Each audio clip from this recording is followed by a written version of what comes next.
A big one even, not a little one, that's why I've wrapped myself in a mantilla, replied Nastasia Philippovna, who indeed had turned paler and at moments seemed to suppress a violent shiver.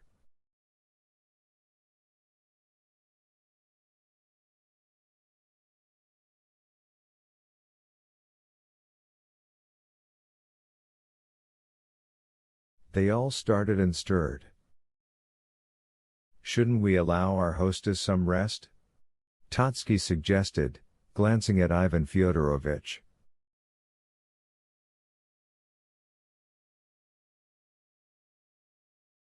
Certainly not, gentlemen. I precisely ask you to stay. Your presence is particularly necessary for me tonight, Nastasia Philippovna suddenly said insistently and significantly.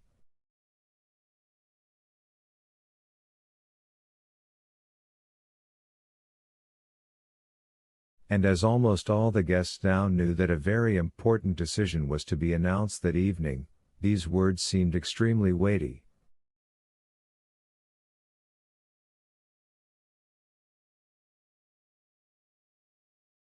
Totsky and the general exchanged glances once again. Ganya stirred convulsively.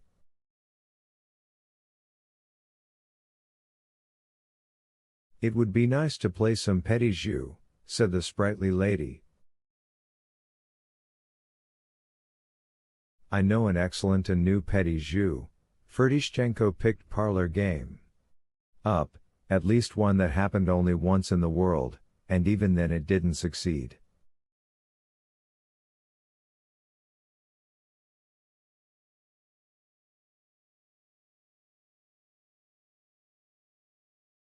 What was it? The sprightly lady asked. A company of us got together once, and we drank a bit, it's true, and suddenly somebody suggested that each of us, without leaving the table, tell something about himself, but something that he himself, in good conscience, considered the worst of all the bad things he'd done in the course of his whole life, and that it should be frank, above all, that it should be frank, no lying.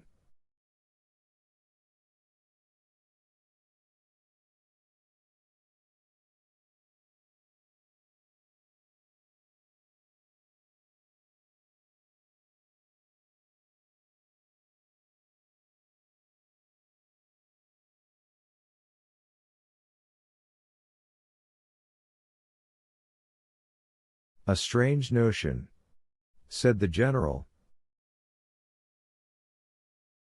Strange as could be, Your Excellency, but that's what was good about it.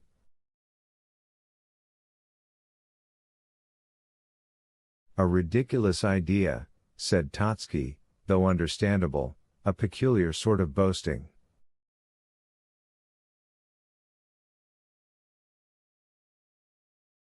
Maybe that's just what they wanted, Afanasy Ivanovitch. One is more likely to cry than laugh at such a petit jeu, the sprightly lady observed.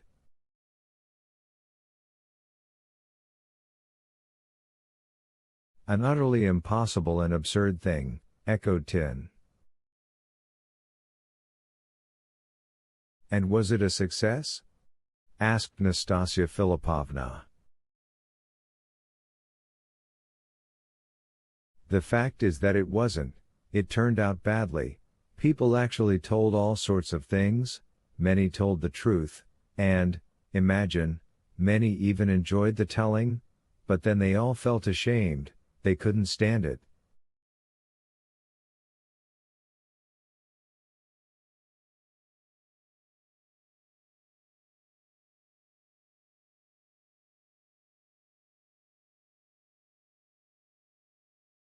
On the whole, though, it was quite amusing, in its own way, that is.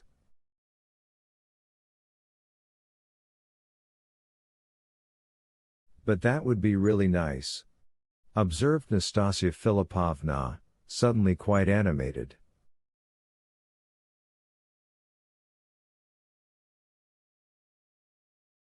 Really, why don't we try it, gentlemen. In fact, we're not very cheerful. If each of us agreed to tell something of that sort. Naturally, if one agrees, because it's totally voluntary, eh?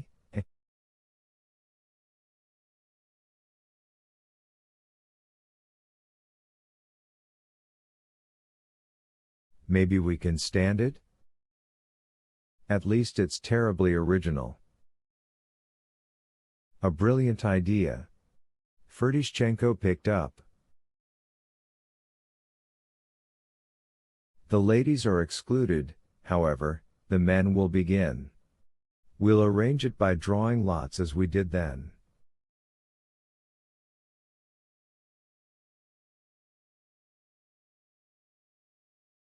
Absolutely, absolutely. If anyone is very reluctant, he needn't tell anything, of course, but that would be particularly unfriendly.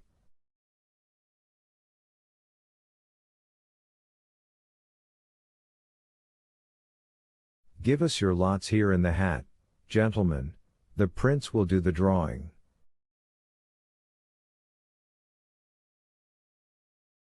It's the simplest of tasks, to tell the worst thing you've done in your life, it's terribly easy, gentlemen.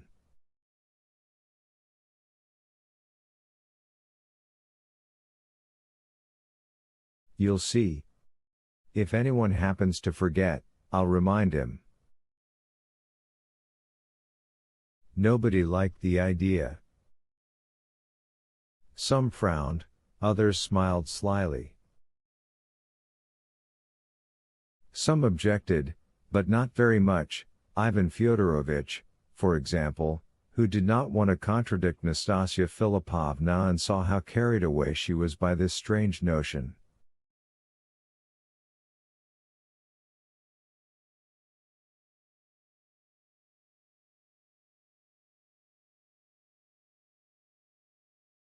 In her desires Nastasia Philippovna was always irrepressible and merciless.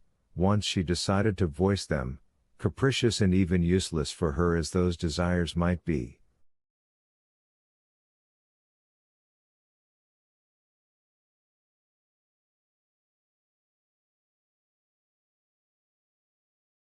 And now it was as if she was in hysterics, fussing about, laughing convulsively, fitfully, especially in response to the objections of the worried Totsky.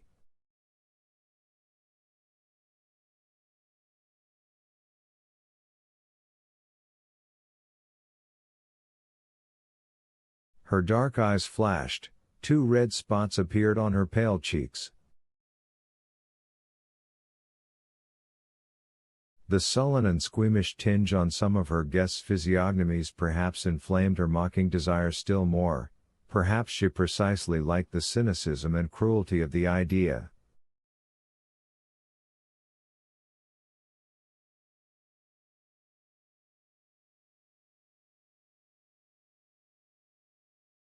Some were even certain that she had some special calculation here. However, they began to agree, in any case it was curious, and for many of them very enticing.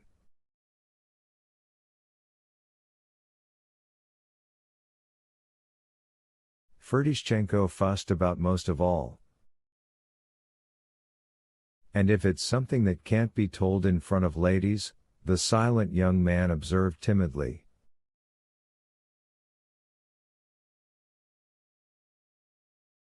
Then don't tell it. As if there weren't enough nasty deeds without that, Ferdishchenko replied. Ah, young man.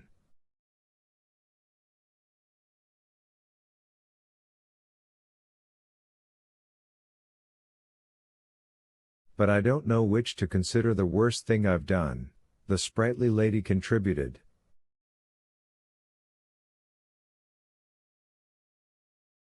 The ladies are exempt from the obligation of telling anything, Ferdishchenko repeated, but that is merely an exemption. The personally inspired will be gratefully admitted.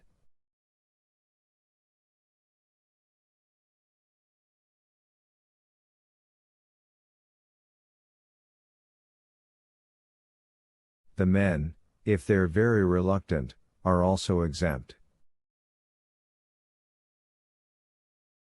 How can it be proved here that I'm not lying? Asked Ganya. And if I lie, the whole notion of the game is lost.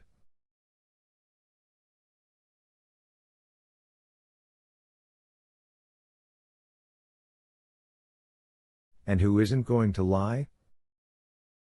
Everybody's bound to start lying. But that's what's so enticing, to see how the person's going to lie.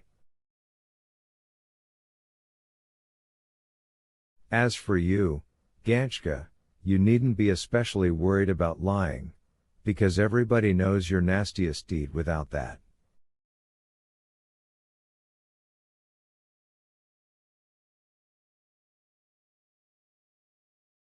Just think, ladies and gentlemen, Ferdishchenko suddenly exclaimed in some sort of inspiration, just think with what eyes we'll look at each other later, tomorrow, for instance, after our stories.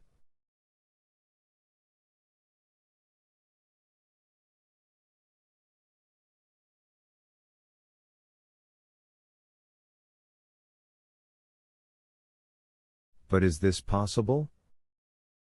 Can this indeed be serious, Nastasia Filipovna? Totsky asked with dignity.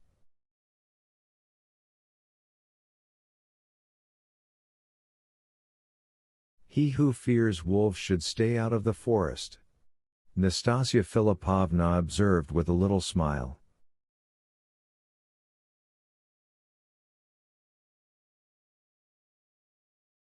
But excuse me, Mr. Ferdishchenko, is it possible to make a petit jeu out of this?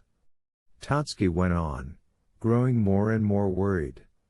I assure you that such things never succeed, you said yourself that it failed once.